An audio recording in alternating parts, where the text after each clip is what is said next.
Bells ring to kick off a new year for students in the Rockford Public Schools. At Brookview Elementary and West Middle School, staff welcome students with open arms.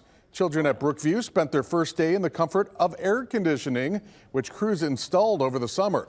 The upgrade marks the first time all District 205 schools feature cooling systems. And Brookview principal Melanie Dalton says it came just in time. Since 1968, we haven't had air, and kids came in from recess on hot days lethargic. It was hard to get back into learning. The teachers were exhausted by the end of the day, going home to their families, really exhausted due to the heat. So all of that is changing and has changed.